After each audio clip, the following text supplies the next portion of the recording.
What's good? We're back in this thing. Today we're going to be going over this really fire transition, but before we get into the video, my texture pack V2 is out right now. Go ahead, go to my website, cop it. Got a whole new website design. V2 is super fire. I've got tutorials all week planned for it. Stay tuned for those. If you're new here, what's good? My name's Brian. I make music video tutorials here on YouTube.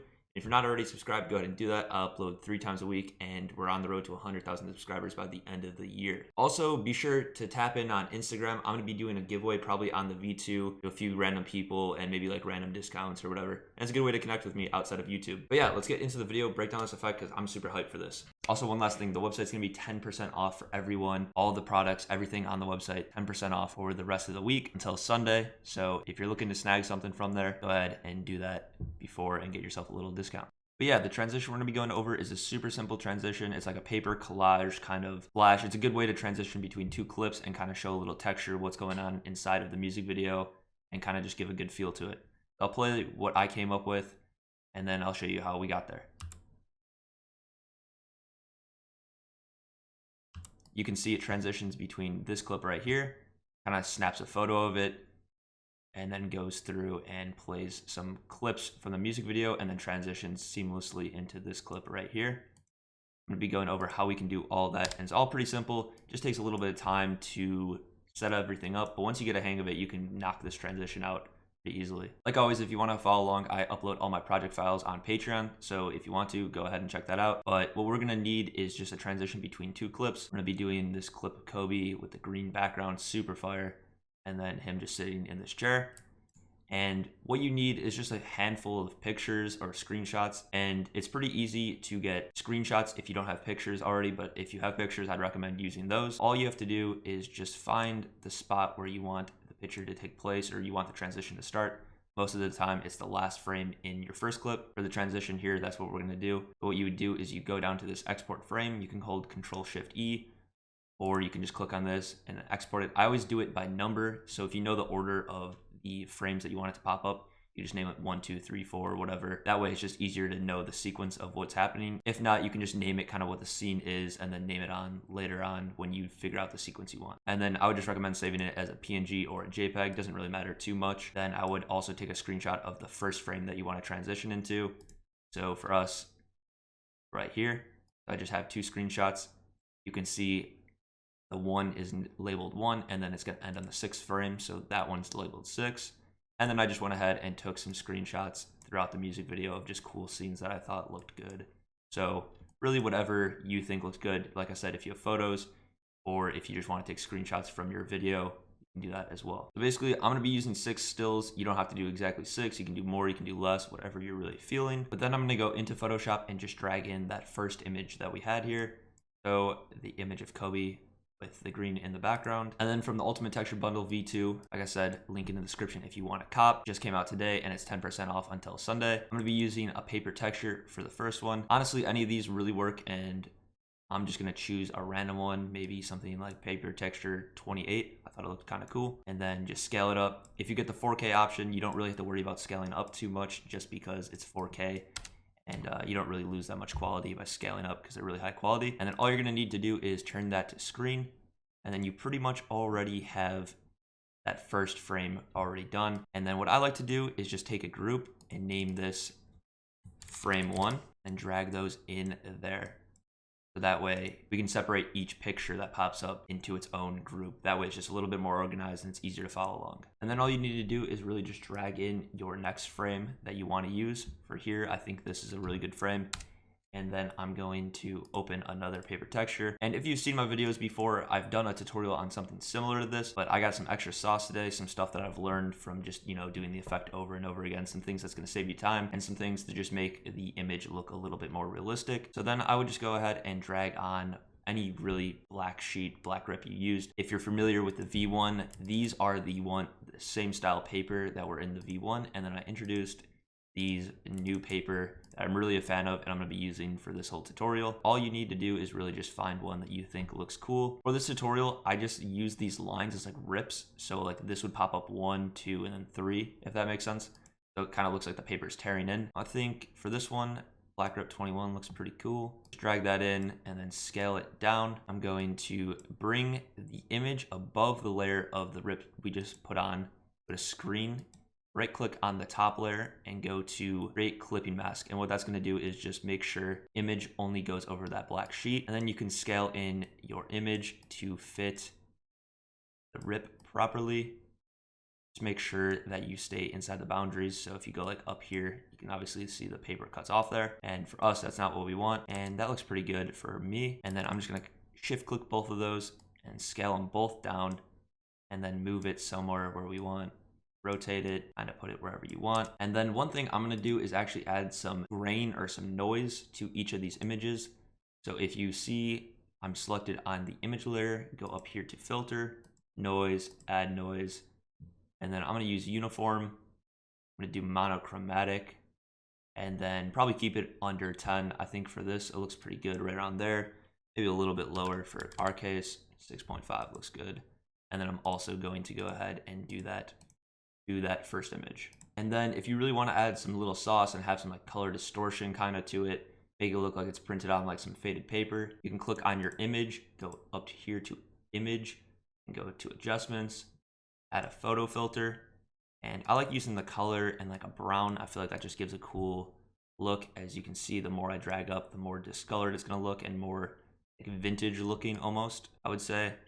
But I think I'm just going to add like a 25 to each of these images. Nothing too crazy, but it just gives it a good feel in my opinion. And then again, creating a group, frame 2, and dragging both of those inside there. That way we can keep it nice and organized.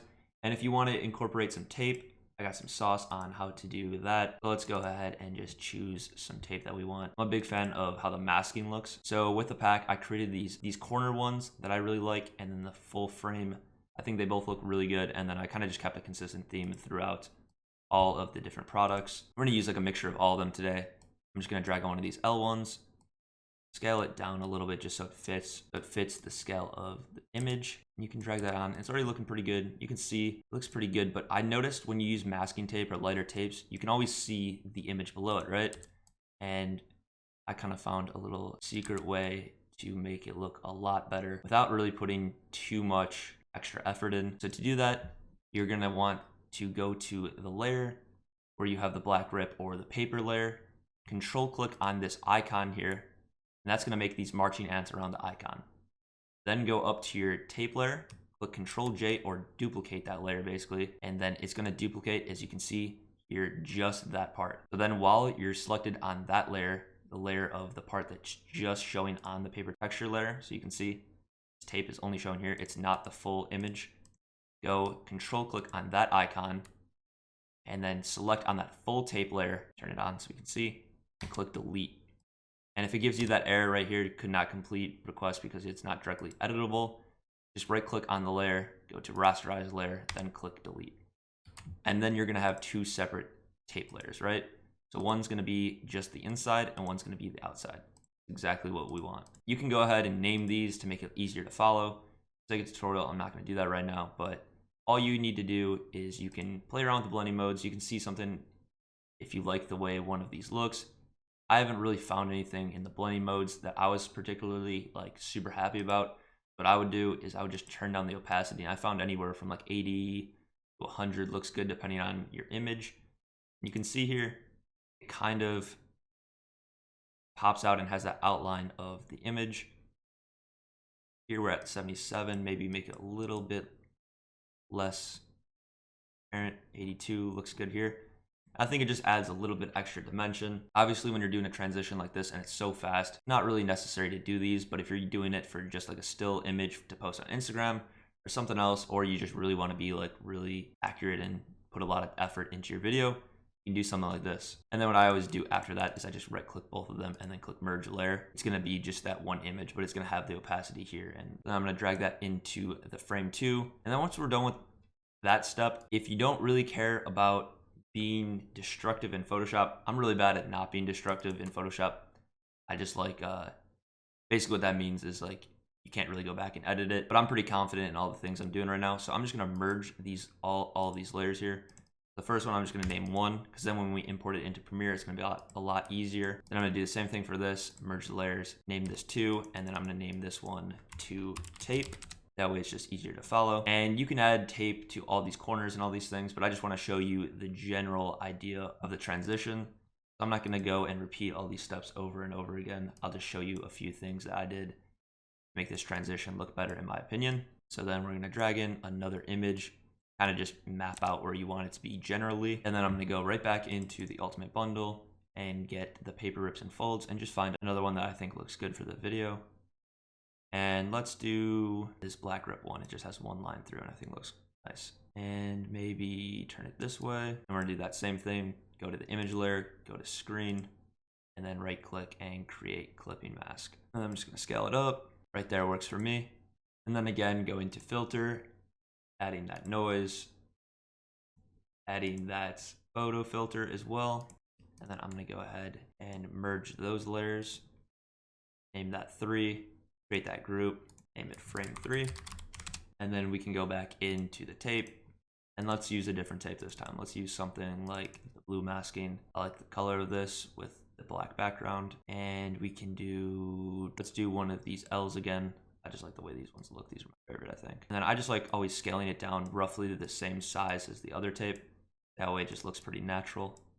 Doesn't have to be exact, but just something kind of close looks good. And then bring it into the third here, and then do that control click thing. You control click on the image layer, so the layer of the paper texture and image combined. Click on the blue tape layer, click Control J or duplicate it.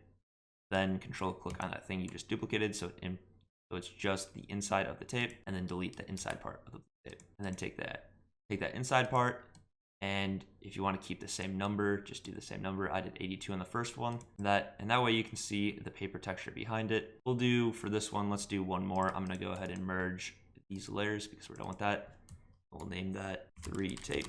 And let's just do a solid straight line. And then again, just matching the size of the tape roughly. And then again, the same thing, control click on the icon, click Control J, click that blue tape layer, control clicked on the inside of the tape, rasterize it, and then delete. And then I'm gonna make the inside again 82, merge those 2. And when I just have like 2 tapes on the same one, I'll just like name one of them like 3 tape left.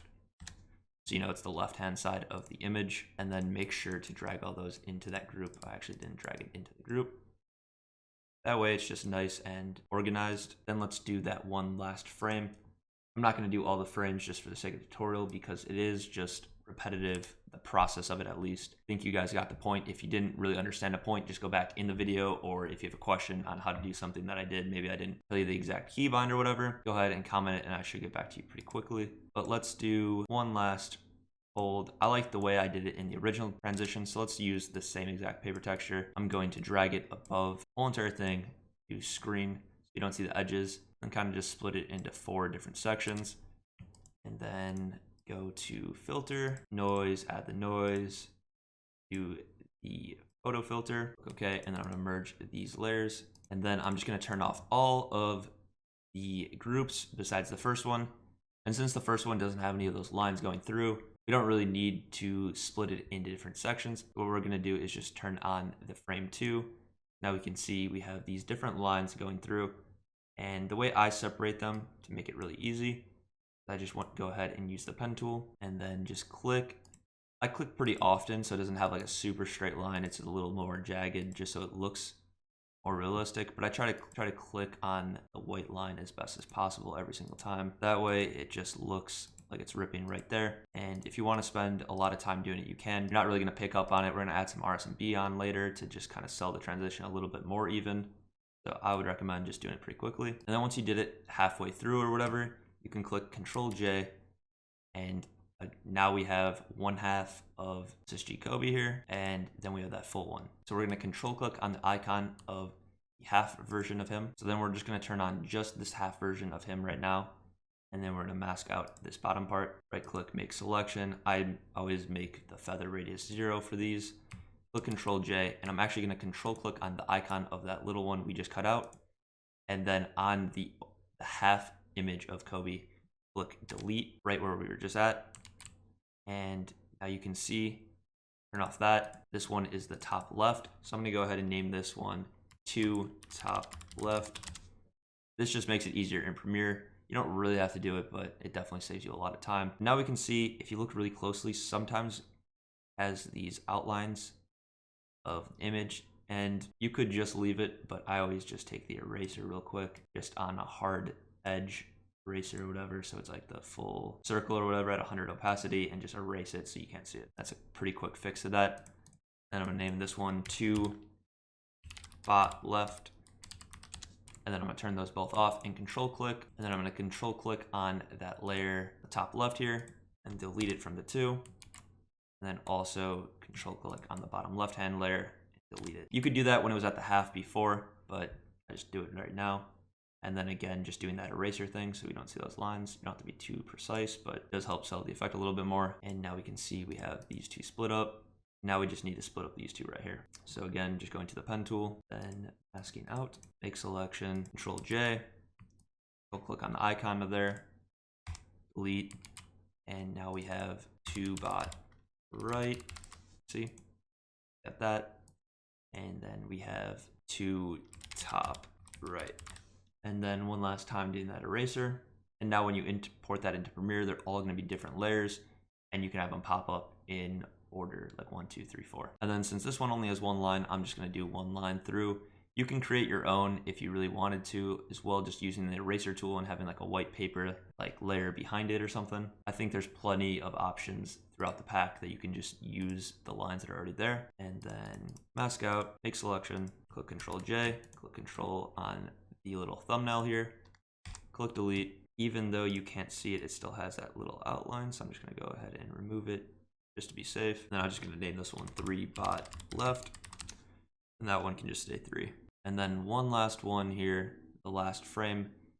The reason I had it take up the whole entire frame is because I want it to transition back into the clip. That's the easiest way to do it. Then go ahead and mask out, make selection, Control J, go click on that, delete it. For this one, you won't really have to do that line thing because it's going to take up the whole screen anyways, where you erase the jagged line. Then I just turned off that layer I duplicated, click Control J, click Control on the thumbnail, go to the original image, and click delete. Then one last one here, mask out, make selection, okay, click Control J, click Control on the thumbnail, delete, and now we have this split up into 4 different sections. And then I'm gonna name this one 4-1, 4-2, 4-3, 4-4. And I just named it from left to right. You can come in from right to left, or you can always change it when you get into Premiere anyways. And then all you're going to need to do is file, save this as a PSD Photoshop file. I just always name this one like split collage or just something like that so you know what it is. Click OK, go back into Premiere, double click on this area here and import the Photoshop file, and it's going to go to import as merge all layers, and you do not want that. You want individual layers before you click OK. And if some of these boxes aren't checked because you have them turned off in Photoshop, so like the eyeball in Photoshop, just make sure to save it with the eyeballs on for everything and make sure that these boxes are checked. Then click OK and import it into a nice folder here, make it really easy for you to use. And then I'm going to split the two clips apart, go and drag the clip. You can see what I did is I had it so the next frame it was playing, you can see his arm if you're really paying attention here. Arm's kind of here. And then I had it split so it doesn't play this clip in the normal footage, so it kind of like takes a picture almost. That's where I'm going to add the flash and the camera sound later on. And then I just drag this one out a lot because it's going to be throughout the whole transition. You're going to see this. And we're not really going to worry about frames right now, how many frames you want it to play, because we're just going to get it all lined up. I'm going to do like 2 to like 5 or whatever. It doesn't really matter, just depending on how long you want the transition to be. And then I'm going to drag in that image that we want to pop up next. So the 2 top left. Then I'm going to do 2 top right, 2 frames after that, or 1 frame. I think like when you have like these sections pop up, like 1 to 2 frames is pretty good for that if you're working at 24 frames per second. Obviously it's different if you're working with 60, 120, all that stuff. But I'd recommend just always working in a 24 frame per second timeline. And then since this top right one has the tape, I'm going to actually have it pop up on the same exact frame as that.